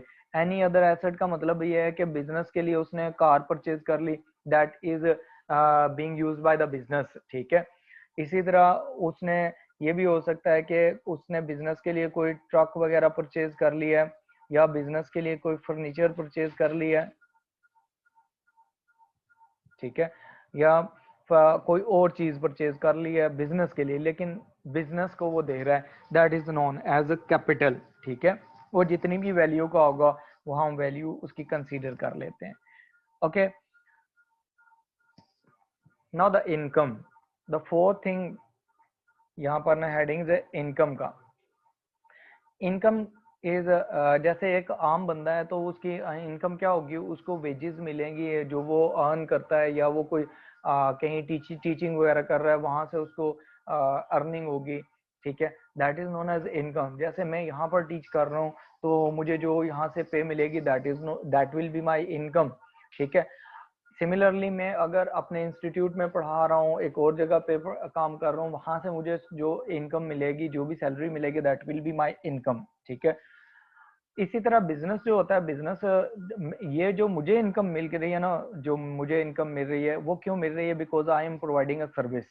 क्या सर्विस प्रोवाइड कर रहा हूँ, कि मैं लेक्चर प्रोवाइड कर रहा हूँ, टीचिंग कर रहा हूँ, ठीक है। तो सिमिलरली बिजनेसेस क्या होते हैं, आप डिफरेंट बिजनेसेस देखें ना, कुछ बिजनेसेस ऐसे हैं जो मैन्युफैक्चरिंग कर रहे हैं। फॉर एग्जांपल देखें, अब जो बिजनेस है ना, वो बिजनेसेस डिफरेंट टाइप के होते हैं। अब बिजनेसेस में एक होता है ट्रेडर, ट्रेडिंग बिजनेस। ट्रेडिंग जो होता है ना, वो जस्ट क्या होता है, buying and selling of goods, buying and selling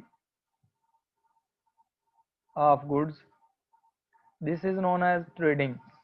आप देखें, एक पर्सन है, आप सिंपली एक रिटेलर आप अगर कंसीडर कर लेते हैं छोटे लेवल पे, तो रिटेलर क्या करता है कि वो डिफरेंट डिटर्जेंट्स बाय करेगा, डिफरेंट आर्टिकल्स बाय करेगा और कस्टमर को सेल कर देगा और वहां से वो इनकम जनरेट करेगा, ठीक है। सिमिलरली आपके पास बिजनेस होता है प्रोडक्शन का या मैन्युफैक्चरिंग का। जो मैन्युफैक्चरिंग बिजनेस होगा, मैन्युफैक्चरिंग बिजनेस क्या होंगे, उन्होंने बाय करते हैं, दे बाय मटेरियल्स और यू कैन से रॉ मटेरियल्स, ठीक है। फिर वो क्या करते हैं, सेकंड नंबर पर वो कन्वर्ट करते हैं, convert them into finish goods, वो उनको फिनिश गुड्स में कन्वर्ट कर देते हैं। फिनिश गुड्स में कन्वर्ट करने के बाद एंड देन सेल, जब वो सेल करेंगे डेफिनेटली उसमें से वो अर्निंग कमाएंगे, उसमें से वो इनकम कमाएंगे, इनकम लेंगे। सिमिलरली अगर आप देखें तो आपके पास ना यहाँ पर कुछ बिजनेसेस होते हैं जो सर्विसेज प्रोवाइड करते हैं। जैसे आप देख लें, आपके पास यूनिवर्सिटीज हैं, ये सर्विसेज प्रोवाइड कर रही है। आईसीएमएपी इज प्रोवाइडिंग सर्विसेज, ठीक है। आईसीएमएपी क्या कर रहा है, सर्विस प्रोवाइड कर रहा है। सिमिलरली आप अगर देखें तो आपके पास ना जो दूसरे इंस्टीट्यूशंस हैं वो भी सर्विस प्रोवाइड करते हैं। अब आपके पास जो लॉयर्स हैं वो भी सर्विसेज प्रोवाइड कर रहे हैं, जो हॉस्पिटल्स हैं वो भी सर्विसेज प्रोवाइड कर रहे हैं। ये क्या कर रहे हैं, होटल्स वगैरह, these are providing the services. जो सर्विसेज हैं उसके अगेंस्ट वो क्या करते हैं, चार्जेस लेते हैं। जो चार्जेस वो लेते हैं that is consider as the income of those organisations, ठीक है। जैसे आप देखें यूनिवर्सिटीज हैं वो स्टूडेंट से फी लेती हैं, that is consider as income. तो इनकम को हम कैसे फिर कंसीडर करेंगे, इनकम को अगर आप रीड करते हैं यहाँ पर जो मैंने लिखा हुआ है, look at money received in exchange for providing goods और सर्विसेज। आपके पास जो रिटेलर्स हैं, होलसेलर्स हैं, ये तो आपके पास जो प्रोवाइड है, ये जो मैन्युफैक्चरिंग काउंट मैन्युफैक्चरर्स हैं या जो ट्रेडिंग कर रहे हैं, वो गुड्स प्रोवाइड करते हैं। लेकिन जो सर्विस इंडस्ट्री है, जैसे आप होटल में जाते हैं वो सर्विसेज प्रोवाइड करते हैं, जैसे आप इसमें चले जाते हैं हॉस्पिटल में तो डॉक्टर्स आपका चेकअप करते हैं, दे प्रोवाइड सर्विसेज। सिमिलरली अगर आपने फॉरेन वीजा के लिए अप्लाई करना है तो if you go to the consultant they provide you the services. तो वो तो सारे आपको सर्विसेज प्रोवाइड कर रहे हैं। वो जो सर्विसेज प्रोवाइड कर रहे हैं उसके अगेंस्ट वो क्या करते हैं, वो जो भी पैसे लेते हैं that is known as the income of those organisations, ठीक है। अब यहाँ पर देखें, जैसे कि आप गुड्स सेल करते हैं उससे इनकम आती है, ट्यूशन फी कॉलेजेस लेते हैं, that is the income of the organisation. Colleges services दे रहे हैं, एजुकेशन सर्विसेज दे रहे हैं, उसके अगेंस्ट वो क्या करते हैं, ट्यूशन फी ले लेते हैं। सिमिलरली जो इंटरेस्ट रिसीव्ड होता है ऑन लोन ग्रांटेड, जैसे देखें बैंक्स होते हैं, बैंक क्या करते हैं, जब लोन ग्रांट करते हैं, लोन देते हैं, तो उसके against banks loan receive interest receive करते हैं। तो जब वो इंटरेस्ट उस पर जनरेट करते हैं that is known as the income, ठीक है। सिमिलरली आप किसी प्रोजेक्ट में इन्वेस्टमेंट करते हैं, उस प्रोजेक्ट से आपको कुछ प्रॉफिट आता है, कुछ आपको डिविडेंड वगैरह कुछ आ जाता है, तो that is known as the income. ठीक है। सिमिलरली अगर एक बिजनेस है या आपकी अपनी कोई बिल्डिंग है, तो आप उसको रेंट पे प्रोवाइड कर देते हैं और उससे आप रेंट रिसीव करते हैं, that is also known as income. ठीक है। Is there any question related to income? You can type, you can ask in question.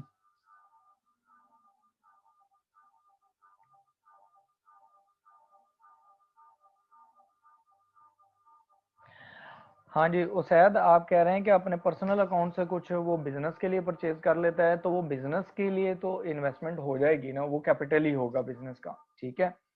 उसके बाद उसने कहा है कि क्योंकि because he is using, the owner is using his personal account for buying something, that will be considered as a capital. ठीक है।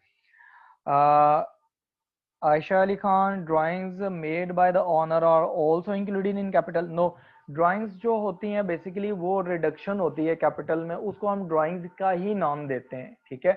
वो एडजस्टमेंट हम पढ़ेंगे अगली क्लास में। ठीक है। क्या वो एडजस्ट कैसे करनी है, उसकी एंट्रीज वगैरह कैसे करनी है, कैपिटल में इंक्लूड नहीं होते, कैपिटल से डिडक्ट हो जाती हैं ड्राइंग्स। अच्छा उसके बाद है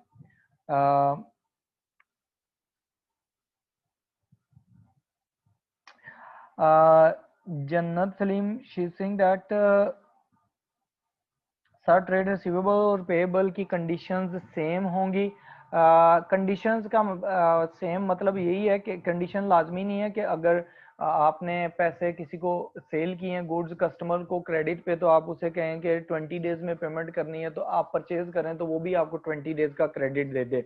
वो हो सकता है आपको इससे ज्यादा भी दे सकता है, कम भी दे सकता है, कंडीशन डिफरेंट हो सकती हैं, लेकिन हैं दोनों ही करंट एसेट्स और करंट लायबिलिटीज में आते हैं दोनों। ठीक है।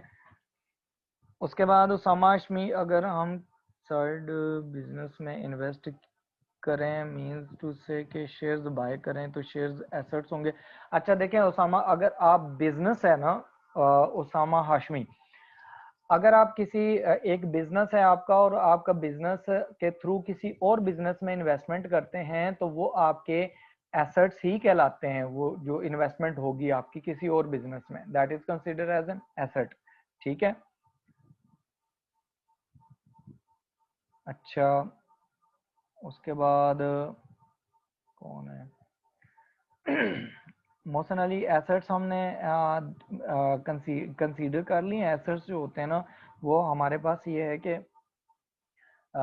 एसेट्स जो हैं वो बेसिकली ये है कि आपके ऑनरशिप होती है, जो बिजनेस की ऑनरशिप में चीज़ें होती हैं, those are known as assets. ठीक है। उनको हम करंट और नॉन करंट में डिवाइड कर लेते हैं। करंट एसेट्स जो होते हैं वो शॉर्ट टर्म होते हैं, विद इन अ ईयर वो यूज हो जाते हैं, और जो नॉन करंट एसेट्स होते हैं फॉर लॉन्ग टर्म पीरियड होते हैं, उनसे बेनिफिट हम 1 साल से ज्यादा अरसा के लिए लेते हैं। ट्रेड पेएबल्स, अक्सा मुश्ताक, जो ट्रेड पेएबल्स हैं वो आपकी लाइबिलिटीज होती हैं। ये आपके बेसिकली क्रेडिट सप्लायर्स हैं, आप जिनसे आपने सेल करने के लिए गुड्स, आपकी इंटेंशन ये है कि आप एक गुड्स आगे सेल करेंगी और आपने किसी से परचेज कर ली। फॉर एग्जांपल देखें, अगर आपका बिजनेस जो है ना वो रिटेल शॉप का है और आपने किसी से शुगर बैग्स ले लिए, और शुगर बैग्स अगर आपका इंटेंशन है कि आप कस्टमर को सेल करेंगे, और लेकिन अगर आपने वो क्रेडिट पे ले लिए हैं, तो वो जो है वो आपका ट्रेड पेबल्स हो जाएगा। ठीक है। और के good then Mohammad Sadid Hussain, repeat the inventory. अच्छा सादिद, जो इन्वेंट्री है ना उसका ये है कि ये आपके करंट एसेट्स होते हैं, ये अनसोल्ड गुड्स होती हैं कि eight the end of the period आपके पास बच गई, आपने इनको सेल कर देना है। क्रेडिट और इंटरेस्ट में डिफरेंस बता दें। हसन इरफान, क्रेडिट और इंटरेस्ट में, इंटरेस्ट बेसिकली ये होता है कि आपने सूद, जिसे हम कहते हैं इन अदर वर्ड्स, इन हमारी लैंग्वेज में सूद कहते हैं। क्रेडिट का मतलब है कि आपने उधार पे कोई चीज ले ली है। ठीक है। That is known as credit. ठीक है। और जो इंटरेस्ट है वो आप जो लोन वगैरह लेते हैं उस पे आपने पेमेंट जो करनी होती है extra, that is known as interest. Abrar Jivani drawings जो होती हैं बेसिकली अभी हमने पढ़ी भी नहीं है, लेकिन ड्राइंग्स ये होती हैं कि जो ऑनर बिजनेस में कैपिटल लेके आता है और बाद में वो विड्रॉ कर लेता है, that is known as drawing. ठीक है। डेफिनेशंस या मियाँ उमर, डेफिनेशंस बेसिकली याद रखने की जरूरत नहीं है, आपने कॉन्सेप्ट्स याद रखने इसमें। मोहम्मद फारूक आपका क्वेश्चन मैंने नहीं देखा, मैं चेक कर लेता हूँ, आप दोबारा उसको टाइप कर दें क्वेश्चन को। आयशा मुनीर सर लाइबिलिटी का थोड़ा सा बता दें।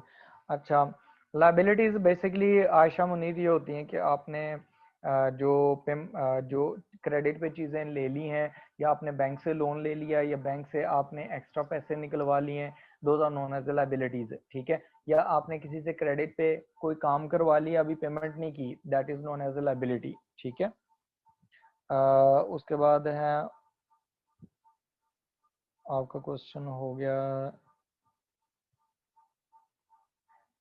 नहीं ये कोई है एक स्टूडेंट, अपना नेम तो नहीं उन्होंने लिखा हुआ, लेकिन वो कह रहे हैं कि एसेट्स और कैपिटल सेम होते हैं। नहीं नहीं, एसेट्स और कैपिटल सेम नहीं होते।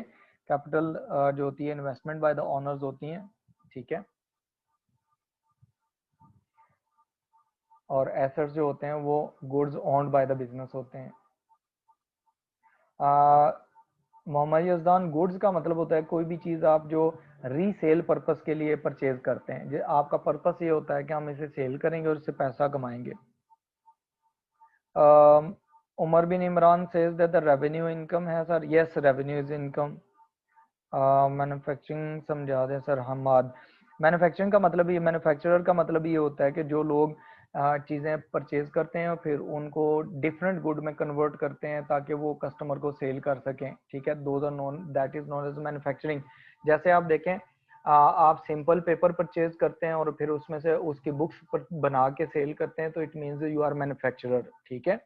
कंस्ट्रक्शन में जो वो लोग इन्वॉल्व हैं, इनको भी हम मैन्युफैक्चरिंग में ले सकते हैं। जो गुड्स बना रहे हैं जैसे डिटर्जेंट्स हैं, सोप वगैरह, ये सारी चीज़ें ये मैन्युफैक्चरर्स हैं।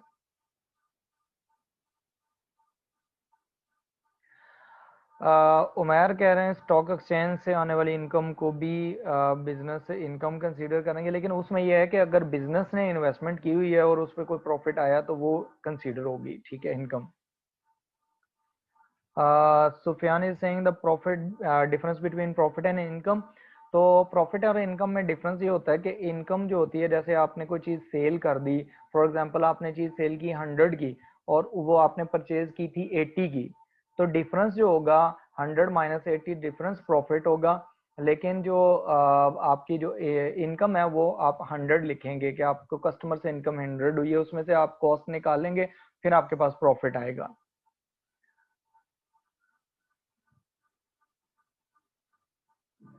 कासिम, बुक्स जो हैं आपको आईसीएमए भी प्रोवाइड करेगा, इनकी भी बुक्स हैं, आप वो भी यूज कर सकते हैं। ठीक है।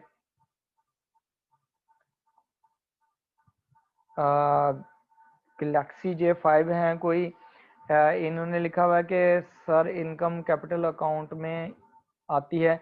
नो, अभी हम इनकम की ट्रीटमेंट्स पढ़ेंगे, आप जैसे इसको समझें क्या क्या चीज़ें इनकम में आती हैं, फिर जब हम इसके आगे पढ़ते जाएंगे फर्दर तो मैं आपको बताता जाऊंगा कि ट्रीट कहाँ करना है। ठीक है। अलीशा नयानी से गुडविल भी इनकम होती है? नहीं, गुडविल आपका एसेट होता है अलीशा, गुडविल आपका नॉन करंट एसेट होता है, इंटेंजिबल। हाँ जी, Umair bin Imran, you can say this that the revenue को आप इनकम भी कह सकते हैं। ठीक है।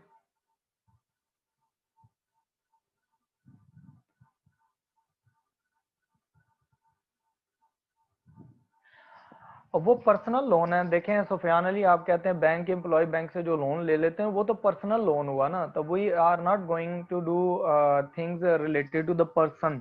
ठीक है। हम बिजनेस से रिलेटेड पढ़ेंगे, होगा वो भी लोन, लेकिन वो इंडिविजुअल के लिए लोन होगा। ठीक है। एक क्वेश्चन है, फिनिश गुड्स जो होती हैं, फिनिश गुड्स वो चीज़ें होती हैं जो आप फाइनल कस्टमर को सेल करते हैं। जैसे आप टी बैग्स लेने चले जाएं, वो फिनिश गुड्स हैं। कार लेने चले जाएं, वो फिनिश गुड्स है। मोटर बाइक लेने चले जाएं, that is the finish goods. Similarly आप मैट्रेस वगैरह कोई चीज लेने जाएं, वो फिनिश गुड्स है जो कस्टमर यूज कर सकता है अपने लिए। तला हसन हुसैन, मैं आपको बताता हूँ कि ग्रुप कौन क्रिएट कर रहा है, वो बताता हूँ आपको। व्हाट्सएप ग्रुप में ये लेक्चर जो है वो कर लेंगे इसको शेयर, ठीक है। Malik Mohammad Usman, difference between current asset non current asset, time का डिफरेंस होता है। जो करंट एसेट्स होते हैं वो within a year use हो जाते हैं और non current assets for more than 1 year use होते हैं। जो मोहम्मद समी, जो हाउस रेंट है, अगर आपका बिजनेस जो है वो किसी घर में आप बिजनेस है ऑफिस बनाया हुआ है और उसका जो रेंट दे रहे हैं that will be expense. Junaira Anwar, हाँ बुक्स मिल जाएंगी वहाँ से, आपको लाइब्रेरी से भी मिल जाएंगी, लेकिन उसमें ये है कि जो मैंने बुक रेकमेंड की है ये बुक नहीं उधर होगी, इसमें प्रैक्टिस ज़्यादा है। बुक और केट्रियो मैंने रेकमेंड की है नोमान मलिक की, इसलिए ये मैं आपको रेकमेंड की है। बाकी आप किसी और बुक से भी कर सकते हैं, कोई मसला नहीं है, आप लाइब्रेरी यूज़ कर लें। फजर फयाज, कॉन्सेप्ट्स को आपने माइंड में रखना है, डेफिनेशंस को आपने याद रट्टा लगाने की ज़रूरत नहीं है, लेकिन आपको लिखना आना चाहिए। आपको ये आना चाहिए कि पेपर में आप उसको आंसर कर सकें।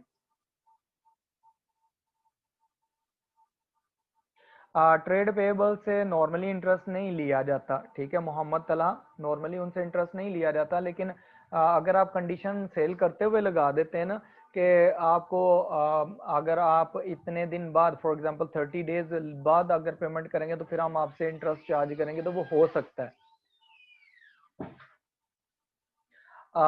Jain Ali, yes you can call fix assets, ठीक है, उनको फिक्स एसेट्स भी कह सकते हैं नॉन करंट एसेट्स को। Ashna Arif, yes non current assets और फिक्स एसेट्स।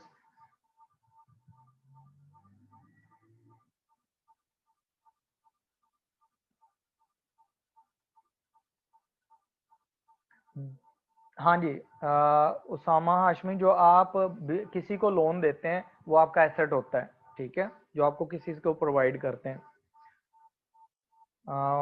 मोहम्मद समी, हाउस रेंट, ठीक है, ये मैं पहले भी बता चुका हूँ। मोहम्मद फारूक, स्टेपलर मशीन जो अगर तो वो आपने लॉन्ग टर्म के लिए यूज़ करनी है तो फिर तो आप उसको यूज़ कर सकते हैं एज एन एसेट, अदरवाइज वो आपकी स्टेशनरी में आती है जो जिसको हम आगे एक्सपेंस में डाल देते हैं।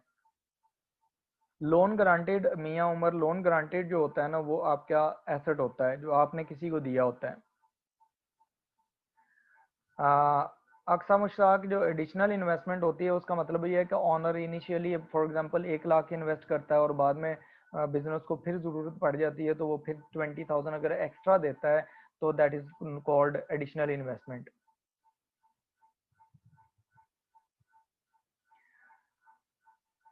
गुडविल एसेट होता है, इनकम नहीं होती, ठीक है। अभी आप लोग अपने क्वेश्चंस जो हैं, आप लोगों के क्वेश्चंस तकरीबन एड्रेस हो चुके हैं, ठीक है। अगर किसी को कोई मसला हुआ तो वो फिर उसमें कर सकता है, व्हाट्सएप कर सकता है, ठीक है। तो मैं आपको अपना कॉन्टैक्ट नंबर भी दे देता हूँ यहाँ पर, आप उसमें कर लें।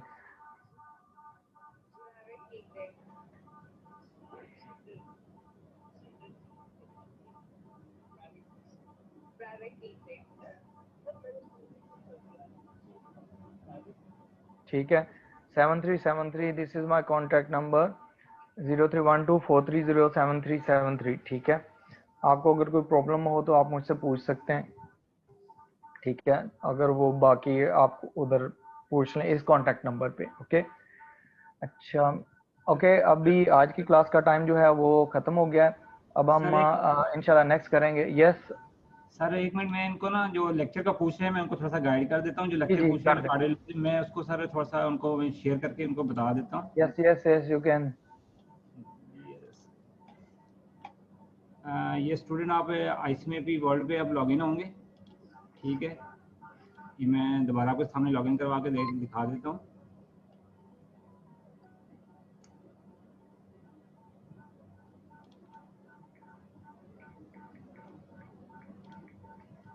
ये आप लॉगिन होंगे अपने अपने जो आपको नंबर मिला है आपका ISB या रजिस्ट्रेशन नंबर जो भी है जिससे आप क्लास के लिए लॉगिन हुए हैं, इसमें आपने अपना नंबर डालना है और डेट ऑफ बर्थ से आप लॉगिन करें जैसे आप क्लास के लिए लॉगिन करते हैं। ठीक है, 200 जैसे ही आप लॉगिन करेंगे तो आपके पास ये आपका पूरा डैशबोर्ड खुल जाएगा।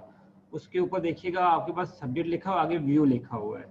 व्यू में आप जैसे क्लिक करेंगे इसमें आपके इन टीचर के भी और जो पहले टीचर पढ़ा रहे हैं उनके लेक्चर, सबके लेक्चर पढ़े हुए होंगे यहाँ पे। जैसे आप व्यू करेंगे सारे लेक्चर वहाँ पे पढ़े हैं, आप उसको व्यू करेंगे तो आपके पास लेक्चर खुल जाएगा और लेक्चर आप प्ले करके आप उसको पूरा जो है ना वो सुन सकते हैं, रिपीट सुन सकते हैं, आपके पोर्टल पे ही पड़ा हुआ है। बेसिक अकाउंटिंग इक्वेशन है A is equals to L plus C।